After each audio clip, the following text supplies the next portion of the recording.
نحمده ونصلي على رسوله الكريم اما بعد فاعوذ باللہ من الشیطان الرجیم بسم اللہ الرحمن الرحیم سورۃ البینہ لم يكن الذين كفروا من أهل الكتاب والمشركين منفكين حتى تأتيهم البينة رسول من الله يتلو صحفا مطهرة فيها كتب قيمة وما تفرق الذين أوتوا الكتاب إلا من بعد ما جاءتهم البينة وما أمروا إلا ليعبدوا الله مخلصين له الدين حنفاء ويقيموا الصلاة ويؤتوا الزكاة وذلك دين القيمة إن الذين كفروا من أهل الكتاب والمشركين في نار جهنم خالدين فيها أولئك هم شر البرية إن الذين آمنوا وعملوا الصالحات أولئك هم خير البرية جزاؤهم عند ربهم جنات عدن تجري من تحتها الأنهار خالدين فيها أبدا رضي الله عنهم ورضوا عنه ذلك لمن خشي ربه لم يكن الذين نہ تھے وہ لوگ کفرو جنہوں نے کفر کیا یا منکر تھے من اہل الکتابی اہل کتاب میں سے والمشرکین اور مشرکین میں سے منفکین باز آنے والے حتیٰ یہاں تک کہ تأتیہم البینہ پہنچے ان کے پاس کھلی ہوئی بات رسول ایک رسول من اللہ اللہ کی طرف سے یتلو جو پڑھاتا ہو یا تلاوت کرتا ہو صحفا مطہرہ ایک پاک کتابچے کی یا پاک صحیفوں کی فیہا کتب قیمہ اس میں لکھی ہوں باتیں مضبوط وما تفرق الذین وما تفرق اور تفرق نہیں کیا یا متفرق نہیں ہوئے الذین وہ لوگ اوت الکتابہ جن کو دی گئی کتاب الا من بعدی مگر اس کے بعد ما جاءتہم البینہ جبکہ ان کے پاس کھلی بات پہنچ گئی وما امروا اور ان کو حکم ہوا تھا الا لیعبدوا اللہ کہ وہ عبادت کریں صرف اللہ کی مخلصین لہ الدین اور خالص کریں اس کے واسطے بندگی کو حنفاء سیدھی راستے پر ویقیم الصلاۃ اور قائم رکھیں نماز کو ویؤتوا الزکاۃ اور ادا کریں زکوٰۃ کو وذالک دین القیمہ اور یہ مضبوط لوگوں کی راہ ہے وذالک دین القیمہ اور یہ مضبوط لوگوں کی راہ ہے ان الذین کفروا مگر وہ لوگ جو منکر ہوئے من اہل الکتابی اہل کتاب میں سے والمشرکین اور مشرکین میں سے فی ناری جہنم وہ رہیں گے دوزخ کی آگ میں خالدین فیہا ہمیشہ اس میں رہیں گے فی ناری جہنم خالدین فیہا وہ ہمیشہ اس جہنم کی آگ میں رہیں گے اولئک ہم شر البریہ اور وہ لوگ سب سے بدترین خلقت ہیں ان الذین آمنوا مگر وہ لوگ جو ایمان لائے وعملوا الصالحات اور نیک اعمال کیے اولئک ہم خیر البریہ اور وہ مخلوق میں سے سب سے بہتر ہیں جزاؤہم ان کے لیے بدلہ ہے عند ربہم ان کے رب کی طرف سے جنات عدن ایسے باغات عدن جس میں وہ ہمیشہ رہیں گے تجری من تحتها الانہار اس کے نیچے سے نہریں بہتی ہوں گی فیہا ابدا اور وہ اس میں ہمیشہ رہیں گے رضی اللہ عنہم اللہ ان سے راضی ہے ورضوا عنہ اور وہ اللہ سے راضی ہیں ذالک لمن خشی ربہ یہ ملتا ہے اس کو جو ڈرے اپنے رب سے اس صورت مبارکہ کے اندر اللہ رب العزت نے آپ صلی اللہ علیہ وسلم کی بعثت سے پہلے جو دنیا کا حال تھا تھوڑا سا وہ بیان کیا ہے اس کے بعد ان کے راہ راست پر آنے کے لیے ایک بات بیان کی کہ وہ جب راہ راست پر آئیں گے جب یہ معاملہ ہو جائے گا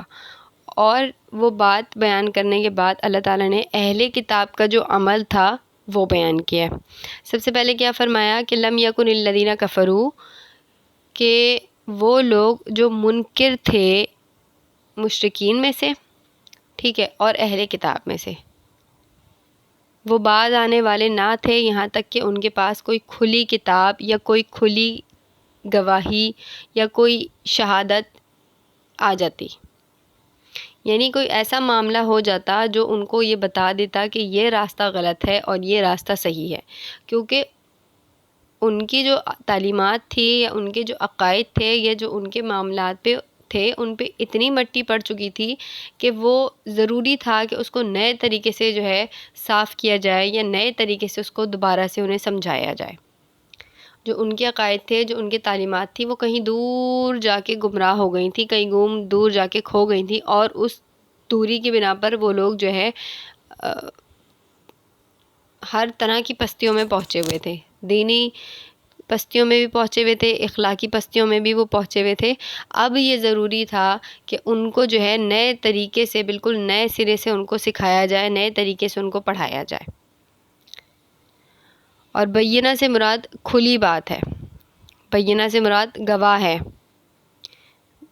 تو آگے اللہ تعالیٰ فرما رہا ہے کہ وہ لوگ جو ہے اہل کتاب اور مشرکین میں سے، اہل کتاب اور مشرکین اپنے راہ راست سے باز آنے والے نہ تھے، جو ان کا طریقہ تھا یا جو ان کے اعمال تھے ان سے وہ پلٹنے والے نہیں تھے۔ ضروری تھا کہ ان کو جو ہے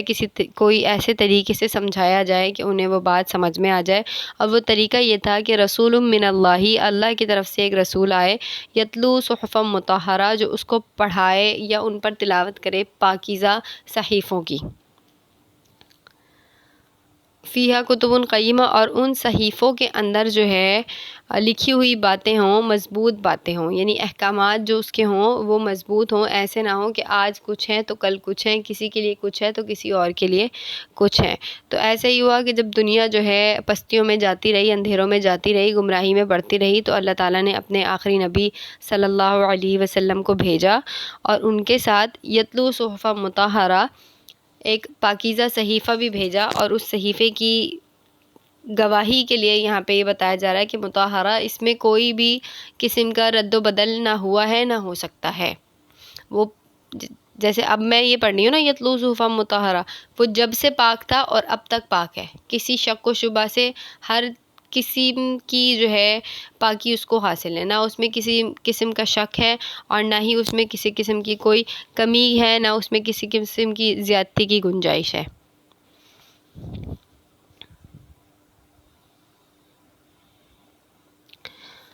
یتلو جو ہے یہ تلاوت سے مشتق ہے، جس کے معنی پڑھنے کے ہیں،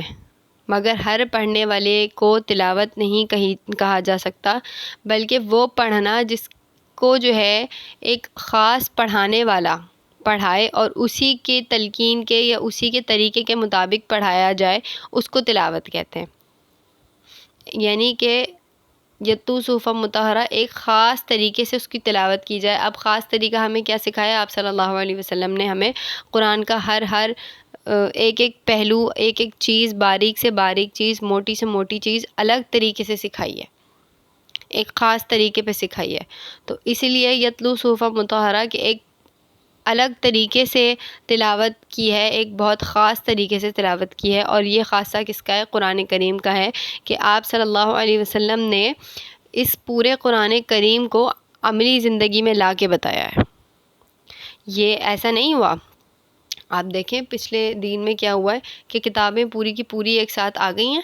کتابوں کی شکل میں، صحیفے جو تھے ان کی جو کتابیں تھیں، توریت، زبور، انجیل، پوری ایک ساتھ آ گئی ہیں۔ اب کسی نے عمل کیا، کسی نے عمل نہیں کیا، کسی نے کیسا سمجھا، کسی نے کیسا سمجھا، تو اس سمجھنے میں اور اس کو نہ سیکھنے میں، الگ الگ طریقوں سے سیکھنے میں کتنا تضاد اس کے اندر پایا جاتا تھا۔ لیکن قرآن کریم کے لیے اللہ تعالیٰ نے یہ خاصہ یا ایک خاص طریقہ رکھا کہ تھوڑا تھوڑا وہ اترتا گیا، اللہ تعالیٰ اسے تھوڑا تھوڑا کر کے اتارتا رہا، تھوڑا تھوڑا آپ صلی اللہ علیہ وسلم سمجھاتے رہے، اور اتنے عرصے میں جو ہے جب تک قرآن اترا، جب تک سارے صحابہ یا جتنے بھی وہاں پر لوگ موجود تھے مسلمان، انہوں کے دلوں میں قرآن رچ بس گیا، یعنی جو قرآن کریم پڑھایا گیا یا سمجھایا گیا وہ ایک خاص وصف سے، ایک خاص طریقے سے، ایک بہترین طریق پہ سکھایا گیا. تو اسی لیے یہاں پہ یتلو صحفا مطہرہ کہ ایک خاص طریقے پر پڑھایا ہوا یا ایک خاص طریقے پر سکھایا ہوا صحیفہ یا ایک خاص طریقے پر پڑھائی ہوئی کتاب. فیہا کتب قیمہ، اس میں لکھی ہوئی ہیں مضبوط باتیں. کتب کتاب کے لیے بھی کہا جاتا ہے، لیکن کبھی کبھی حکم، یعنی ایک حکم ہوتا ہے نا، اس کے معاملے میں بھی بولا جاتا ہے. تو یہاں پہ جو کتب سے مراد ہے وہ ایک خاص حکم ہے. دوبارہ اپنی بات دہراتی ہوں سمجھانے کے لیے کہ کتبن جو ہے دو لفظوں کے لیے استعمال کیا جاتا ہے. ایک دفعہ وہ خاص کتاب کے لیے ہی استعمال کیا جا سکتا ہے اور ایک دفعہ کسی حکم کے معنی میں بھی استعمال کیا جا سکتا ہے. تو اس میں یہاں پہ جو مراد ہے وہ کتبن سے مراد حکم ہے، یعنی اس پاک صحیفے کے اندر مضبوط لکھے ہوئے احکامات ہیں دین کے. ایسا نہیں ہے کہ کسی کے لیے کچھ ہے تو کسی کے لیے کچھ ہے، وہ ایک ہی احکام ہے، وہ سبھی کے لیے ایک جیسا ہے.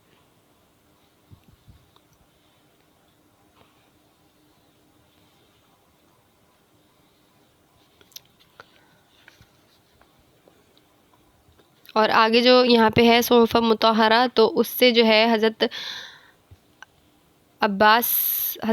عبداللہ بن عباس، نہیں، حضرت ابن عباس، عبداللہ بن عباس ٹھیک، نے فرمایا کہ اس سے مراد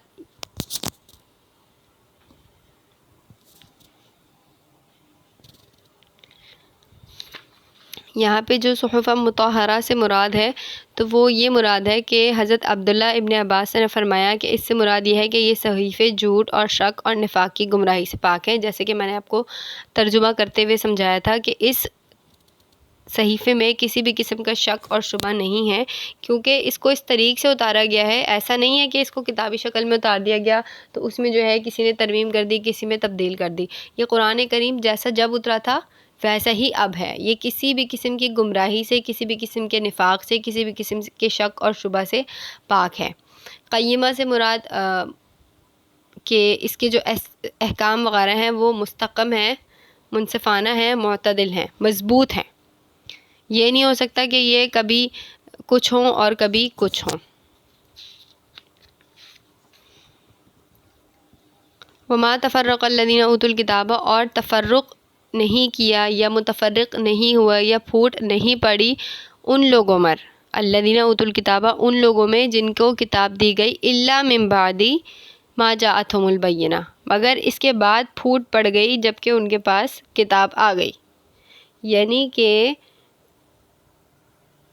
ان کے دین کا یہ حصہ تھا کہ جب آپ صلی اللہ علیہ وسلم آئیں گے تو ان پر ایمان لانا ہے اور ان کی تعلیمات پر عمل کرنا ہے. اور ایسا ہوا بھی ہے کہ صحابہ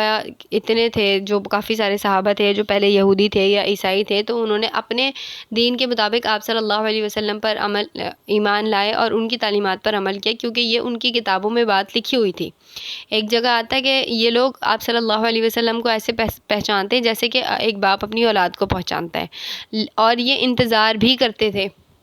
روایات میں ملتا ہے یا تاریخوں میں یہ بات ملتی ہے کہ جب ان پر کوئی مصیبت آتی تھی، کوئی پریشانی آتی تھی، تو یہ اللہ تعالیٰ سے آپ صلی اللہ علیہ وسلم کے وسیلے سے مانگتے تھے کہ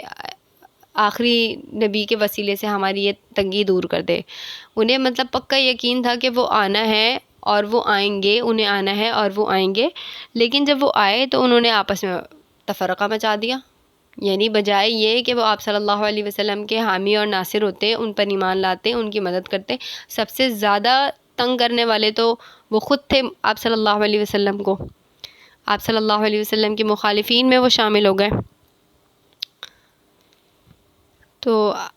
آگے کا جو سبق ابھی ہم صرف یہیں پہ بات کو ختم کرتے ہیں کہ مشرکین اور منافقین کی یا مشرکین کی اور اہل کتاب کی ایک طریقہ بتایا کہ وہ شدید گمراہی میں تھے، اور اس گمراہی سے نکالنے کے لیے ضروری تھا کہ ایک کتاب یا کوئی ایک گواہ یا کوئی ایک بینہ جو کہ غلط اور صحیح کو کھول کے واضح کر دے وہ اترے، تو اللہ تعالیٰ نے رسول بھیجا اور ایک کتاب بھیجی اور کتاب کی صفت بتا دی کہ وہ مطہرہ ہے یعنی پاک ہے، اس میں کسی قسم کی کمی اور شک اور نفاق کی گنجائش نہیں ہے، اور یہ بھی بتا دیا کہ جو اس کے احکامات ہیں وہ مستحکم ہیں، مضبوط ہیں، عدل بدل نہیں ہو سکتی اس کے اندر۔ پھر جو ہے اہل کتاب کی وہ بتا دی، خصلت بتا دی یا ان کا طریقہ بتا دیا کہ بجائے یہ کہ وہ آپ صلی اللہ علیہ وسلم کے حامی اور ناصر ہوتے، ان کی مخالفت کرنے میں وہ لگ گئے اور آگے رہے۔ باقی آگے کی جو 4 صورتیں آیتیں رہتی ہیں وہ انشاءاللہ ہم اگلی ویڈیو میں پڑھیں گے۔ وآخر الدعوانا ان الحمد للہ رب العالمین۔